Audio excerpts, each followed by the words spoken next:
Imbis na lumayo ay mas diniin ni Lyndon ang mga labi sa dalaga. Ang balak niya ay itago lamang ang itsura nito, ngunit hindi niya maintindihan ang sarili kung bakit niya ito hinalikan. Sa pagpikit ng mga mata niya ay naging pamilyar ang mga labi nito matapos gumuhit ng isang pangyayari sa hotel. Alam niyang ngayon niya palang nahalikan ng dalaga, kaya't imposible itong babae sa hotel.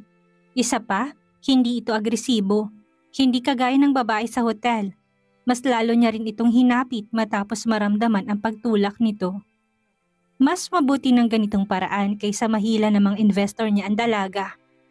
Kanina pa niya ito sinusundan ng tingin at alam niyang kanina pa rin ito minamatsyag ni Mr. Wood at Mr. Brown. Mr. Ocampo, dinig niyang tawag sa kanya ni Mr. Brown. Napapikit siya ng mariin at pinakawalan ang mga labi nito. Ngunit agad niya ring sinubsob ng marahan ng mukha nito sa kanyang dibdib upang hindi makilala. Mahigpit niya itong niyakap at siniguradong hindi malalaglag ang coat niya na pinasuot dito. Walang ngiti siyang lumingon sa dalawa. Is there any problem, Mr. Brown? Didn't you enjoy the night? Lumibot ang tingin nito bago natutok sa dalagang yakap niya, kung kaya't mas tinago niya ito't siniksik sa pader ang katawan. Sapat lang upang hindi ito maipit. No, it's fun. We thought we saw Miss Del Rio here, but it seems like it was your girl. Komento nito, nagtagi sa mga ngipin niya at kahit gusto niyang manuntok noong oras na yon, ay pinilit niya ang ngumiti. Yes, please enjoy the night. My girlfriend and I will do something private. Aw! Daig niya matapos maramdaman ang kurot ng dalaga sa kanyang tiyan. Oh, sorry. I guess she's excited. Shit!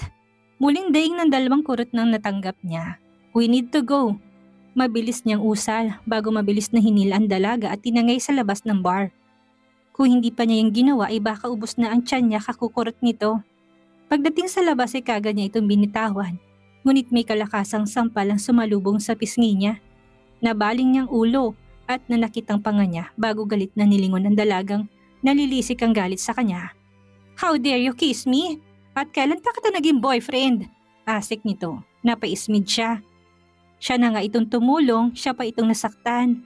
Pambihirang babae. Akala pa naman niya ay elegante ito. Pero kaya palang manampal. Shit, it hurts. Atungal niya matapos maramdaman ang hapdi sa kanyang pisngi mula sa pagkakasampal nito. Those are maniacs. Gusto kanilang ikama, pag-amin niya. Bumakas ang gulat sa mga mata nito at bahagya pang napaatras. Akala niya ay magpapasalamat ito sa pagtulong niya matapos itong lumapit ngunit mariin siya nitong tinignan. Kalahi mo sila, Mr. Ocampo. Nangahalik ka ng walang permiso. May diing bigkas nito. Napailing siya matapos nitong tumalikod at makitang ilang beses nitong kinuskos ang palad sa kanyang labi na tila binubura ang halik niya. Imbis na mainsulto ay mahina siyang napatawa. Nakagat niya ang labi matapos maalala ang lambot ng mga labi nito. Kainis? Dinig niyang bulong nito. Hinagod niyang buhok at marahang lumapit dito. Kahit magsipilyo ka pa ng 100 beses, hindi mo na mabubura ang naging halikan natin. Excuse me, hindi kita hinalikan. Umirap ito at kumuha pa talaga ng wipes sa kanyang bag at muling pinunasan ng mga labi. Mabilis niya itong inagaw at tinitigan ito sa mga mata bago bumaba ang tingin niya sa mga labi nitong bahagyang nakaawang. Sa oras na yon ay gusto niya muli itong halikan, ngunit pinigilan niya sarili sa takot na baka masampal siya muli. Tumikim siya tinawi ang buhok nitong nalaglag sa pisngi. Remember this day, Miss Bethany Del Rio. Minarkahan ka na ng isang Ocampo. Nangunot ang noon nito at hinawi ang kanyang kamay. What is that supposed to mean? Anong markang pinagsasabi mo? Nababaliw ka na ba? Siguro nga ay nababaliw na siya upang mahalina sa kanyang kaaway. Ngunit iba ang balak niya. Nag-uumpisa pa lamang ang plano niya. Pag-aari na kita, Miss Del Rio. Seryosong bigkas niya. Natigilan ito ngunit kalaunan ay humalakhak at nagawa pang tapikin ang balikat niya. Salamat sa concern mo kanina pero tingin ko nababaliw ka na nga. O baka lasing ka lang, Mr. Ocampo, at alam mong imposible ang sinasabi mo. Lalo ba't magagalit ang matandang Ocampo? Naumid ang dila niya matapos nitong banggitin ng lolo niya. Ang lolo niya ang may hawak ng buong desisyon at wala siyang laban dito kahit hindi siya nakakibo. Nakita na lamang niya ang dalaga na papasakay sa kotse nito. Napamura siya at naisahan. Ngayon ay mahirapan siyang mahagila pa ito. Sa akin pa rin naman ang bagsak mo, bulong niya sa hangin. Palalampasin niya ang araw na to. Sa susunod ay hindi niya nahahayaang makawala pa ang dalaga. Akmang babalik siya sa loob at yayayain na umuwi si Julio, ngunit naramdaman niya ang pag-vibrate ng kanyang cellphone sa bulsa ng pants niya. Natigil siya sa paghakbang at agad yung kinuha sa pag-aakalang ang lolo niya yon. Ngunit nangunot ang noon niya sa numerong rumihistro. Hindi siya sumasagot ng numero lang, ngunit nakadalawang tawag nito kaya't sinubukan niyang tanggapin ang kasunod na tawag. Hello, is this Mr. Lyndon A. Socampo? Boses yun ng isang ginang. What do you need? Malamig niyang tugon. Malabong babae niya yon dahil hindi siya pumapatol sa matanda. O baka nanay ng mga naging babae niya? Sa isip niya ay nagpaplano na siya sa gagawin sakaling balakin siyang pikutin. Ngunit ang sunod nitong sinabi ang kumuha ng kanyang atensyon. I am Maureen Del Rio. Wala akong kailangan pero baka kailanganin mong alok ko. Naging interesado siya lalo pat isa itong Del Rio. At sa tono nito ay alam niyang maganda ang offer nito. What's the offer then? Malamig pa rin ang tono niya. Dinig niyang mahina itong tumawa sa kabilang linya kung kaya't naningkit ang mga mata niya. Gusto ko sanang ibenta ang Del Rio Real Estate. Kompleto ng mga dokumento at pirma. Nagsalubong ang kilay niya. Alam ba ito ni Guillermo Del Rio? Tukoy niya sa ama ni Bethany. Kailangan pa bang ipaalam? Magandang umatake kapag walang alam ang kalaban. Anitong nagpaangat sa gilid ng kanyang labi. Muling pinunasan ni Bethany ang kanyang mga labi bago pumasok sa kanilang mansyon. Natatakot siya may naiwang bakasang isang ukampo sa kanyang katawan at ikagalit yun ng kanyang daddy. Ngunit nagtaka siya matapos makitang maliwanag pa ang mansyon kahit 10 oras na ng gabi. Sa ganitong oras ay dapat tulog na ang lahat. Tinangi siya ng kanyang mga paa patungo sa kusina para lamang magulat matapos makitang nandoon pa rin ang pamilya niya at tila hinihintay siya. Wala kang idea kung saan nagpunta si Beth? Malamig na tanong ng kanyang mommy sa kanyang ate na umiling lang. Guillermo, baka bukas na umuwi yon. Kumain na lang tayo. Malamig ng lahat ng ito. Baling nito sa kanyang daddy. Napatigil siya sa paghakbang at natulala sa maraming pagkain. Pinugso siya ng kaba at panghihinayang. Did you have fun? Biglang tanong ng kanyang daddy bago siya nito binalingan ng tingin. Napakurap siya habang napasinghap naman ng kanyang mommy. Saan ka ba galing na bata ka? Hindi mo lang ba naisip na naghihintay kami sa'yo? Wala na bang halagang pamilya mo sa'yo? Litanya ng kanyang mommy. Kung kaya't napayuko siya. Akala niya simpleng dinner lang. Hindi niya inaasahang maghihintay sila ng ganito katagal. Baka pwede na po tayong kumain ngayong dumating na si Beth.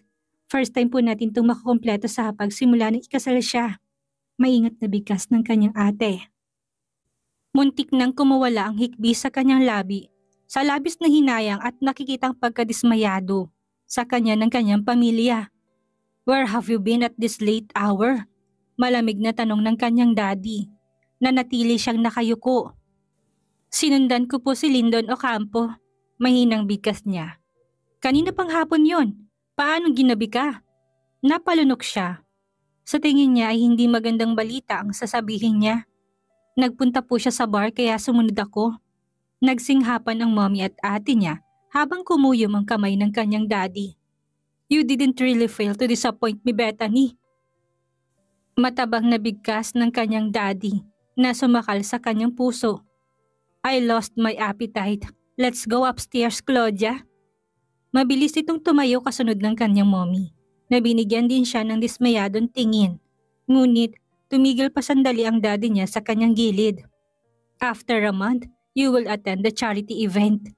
Hindi ka pwedeng lumabas ng bahay sa loob ng 1 buwan. Matatag nitong bigkas bago tuluyang humakbang. Napasinghap siya. Daddy! Gusto niya itong habulin, ngunit pinigilan siya sa siko ng kanyang ate Cassandra. You broke their hearts, Beth, bulong nito. You broke mine too. Mabilis siyang napalingon dito. Sa unang pagkakataon, nakita niya ang pagkadismaya sa kanya ng kanyang ate. Ang sakit na bumaka sa mga mata nito. Matapos lingunin ng hagdan na dinaanan ng kanilang magulang ay napasikip sa kanyang dibdib. Mas lalo na ang pangiti nito ng maliit.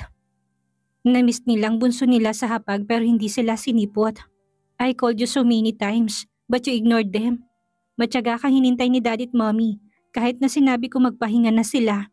Tapos ngayon sasabihin mong sinundan mo lang si Lyndon Ocampo. May ding bigkas nito. Mas pinili mo ang alak kaysa sa family dinner natin. Mas pinili mong kalaban kaysa sa pamilya mo, Beth. Hinanakit nito. Pero hindi ko naman alam. Enough, Beth. You wasted their effort. And I hate you for that. Tila tinusok ng milyong karayom ang puso niya sa narinig.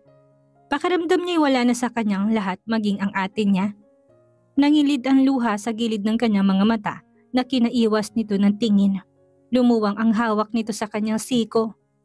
Pakilinis ang hapag. Wala nang gagawa niyan kung hindi tayo dahil wala na rin tayong katulong. Bukas o makalaway baka wala na rin tayong bahay. Nanghihinang bigas nito bago siya tuluyang iwan. Natigagal siya at ayaw yung paniwalaan. Ngunit noong luminga siya sa paligid ay wala na nga silang kasama sa bahay. Bumagsak ang luha sa pisngi niya. Hindi naman siya natatakot maging mahirap, ngunit alam niyang masakit para sa mga magulang niya ang mawala lahat ng pinaghirapan nila. At pakiramdam niya ay kasalanan niya yun dahil sa pagiging pabaya. Naipikit niya mga mata ng mariin. Naghalo-halo ang lahat ng isip niya. Para na siyang sasabog. Sana pala'y umuwi na lamang siya ng maaga at sana pala ay hindi siya nag-asawa ng maaga. Kahit masakit ang puso niya, patuloy sa pagluhay niligpit niya ang hapag.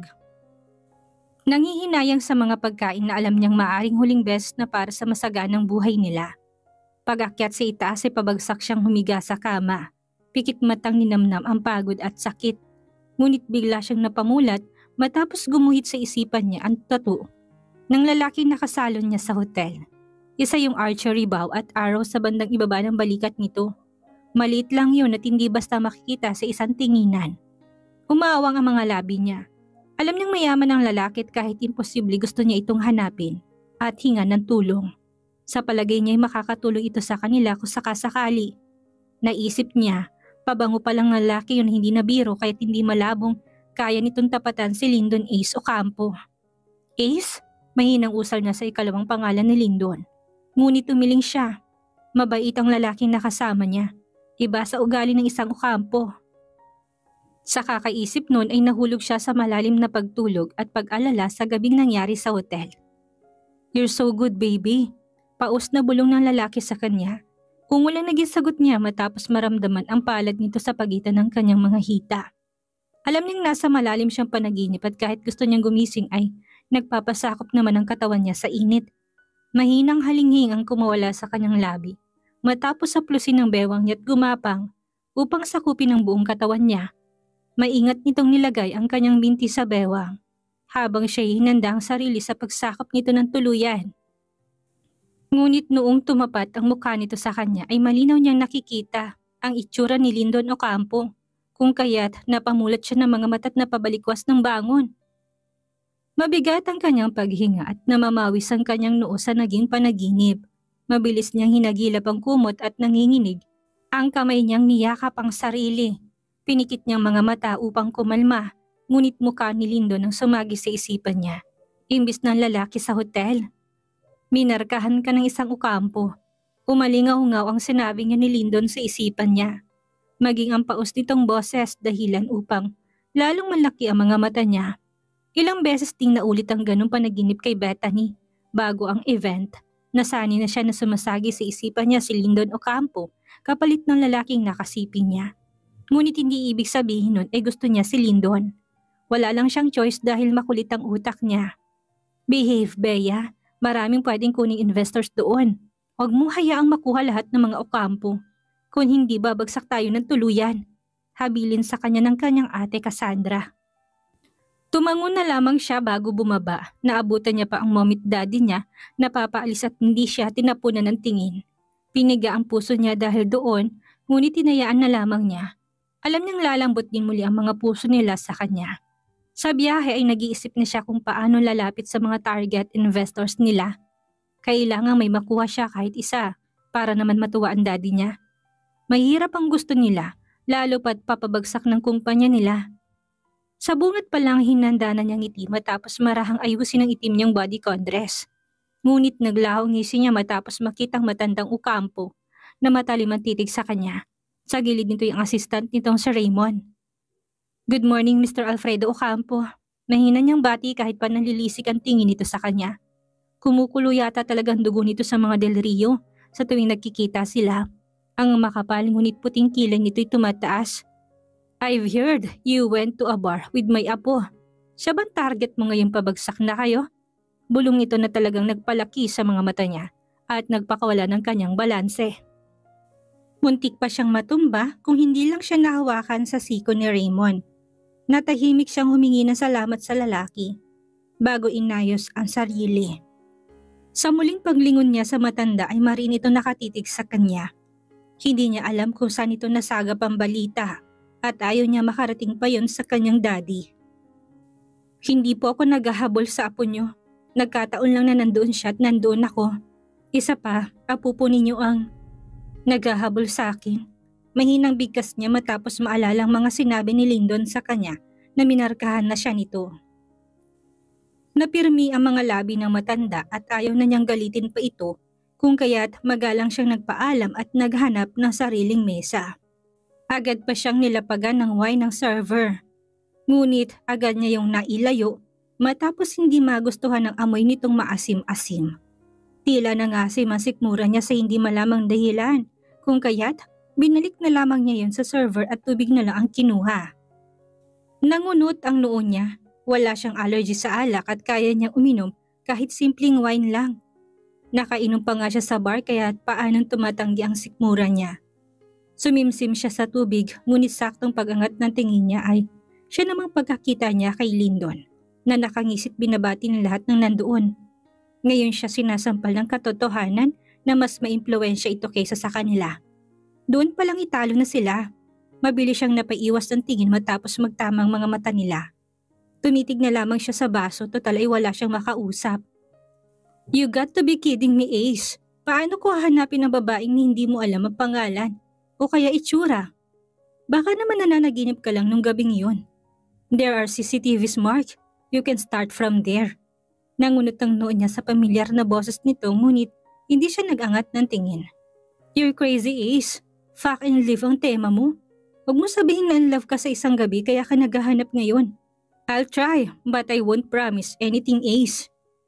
Doon na siya napalingon. Pamilyar talaga sa kanya ang Ace at hindi sigurado kung saan niya ito narinig. Pagangat ng tingin niya ay nasalubong niya ang mga mata ni Lyndon. Nakatayo na ito sa harap niya habang ang lalaking kasama nitong clean cut ang buhok ay papalayo na. "Ikaw si Ace?" Mahinang usal niya. Hindi naman ito sinagot ang tanong niya. Bagkus tumikwas ang kilay nito at mas tumitik sa kanya. Bumagsak ang tingin nito sa kanyang mga labi at alam niya kung bakit. Walang pasabi pa itong upo sa harap niya. "Nice meeting you here, Miss Del Rio. I haven't seen you for a while." Panimula nito. Maliit siyang humiti na sarkastiko. "Wala namang dahilan para magkita tayo. Isa pa, baka ipapatay na ako ng lolo mo kapag nalaman niyang magkalapit tayo. So please, keep your distance away from me." Pakiusap niya. Bumuntong hininga ito't maliit na kinamot ang kilay. Kalaunan ay ngumiti. "Don't worry, I am not here to harm you. Wala akong balak na masama, gusto ko lang ibigay ito." Hinabutan siya nito ng envelope na bitbit pa yata nito simula kanina. May lukot ng gilid noon, napalabi siya. Hindi siya mahilig magbasa o manood pero kinabahan siya na baka katulad ito sa mga telenovela. Naaalukin siya ng kontrata o hindi kay arranged marriage. Tumikim siya at nilayo ang envelope. "Alam mong hindi magkasundo ang mga pamilya natin, kaya't hindi po pwede yan." Natigil siya sa halakak nito. May ilan pang nagtinginan kaya't may hina niya to sinipa sa paa. "Baliw ka ba? Lower down your laugh." Asik niya dito. Huminang ang tawa nito ngunit naaaliw naman siyang tinignan at dumukwang pa. "Ano bang naiisip mo, Miss Bethany? Aalukin kita ng kasal?" Bulong nito habang may multo ng ngiti sa mga labi. Napaiwas siya ng tingin at ramdam niya ang pag-iinit ng kanyang mga pisngi. "Crush mo ba ako kaya mo ako nilapitan?" May hinang tanong niya sa lalaki. Dinig niya nagpigil ito ng tawa kaya't pinalakihan niya ito ng mga mata. Humiling ito at ang lalaki na nagbukas ng envelope para sa kanya. Ngunit halos malaki ang mga mata niya matapos makitang dokumento yun ng kanilang kumpanya. Nanginginig ang kamay niyang inagaw ang mga papeles. Napasinghap siya matapos makitang may tunay na pirman daddy niya doon at tiya Maureen. Pero alam niyang hindi nito ibebentang kumpanya kaya sino? Sino nagbenta sa lalaki? Tumikim ito na umagaw sa kanyang atensyon. Pagbalin niya rito nakasandal na ito sa upuan at may mayabang nangisi. I bought your company. Sa akin ang Del Rio Real Estate, Miss Bethany. Ipaalam sa iyong ama na mag-empake ng mga gamit mo. Maring utos nito na nagpatagi sa kanyang mga ngipin. Hindi mapakali si Bethany sa nalaman. Napaka-imposibleng ipagbili yun ng daddy niya kahit sinong mangangahas na ibentang kumpanya nila. Mariin siyang pumikit matapos sumigid ang sakit sa ulo niya kakaisip. Nasa event pa rin siya ngunit hindi na siya makapag-focus sa paghahanap ng investors. Ginugulo siya ng kaalamang nabili ni Lyndon Ocampong kumpanya. This is frustrating. Madiing usal niya bago nagmulat ng mga mata at mabilis na kinuha ang long purse niya. Pagkatayo ay napatigil din siya matapos makitang halos maglupong ang mga businessman sa paligid ng mga Ocampo. Napatitig pa siya kung paano makiusap at tumawa si Lyndon. Sa lahat habang ang lolo nito'y humahalakak sa tuwa. Gumuhit ang mapait na ngiti sa kanyang mga labi. Ano bang ginagawa niya pa sa event na to? Mukhang nahuli na lahat ng mga Ocampong isda.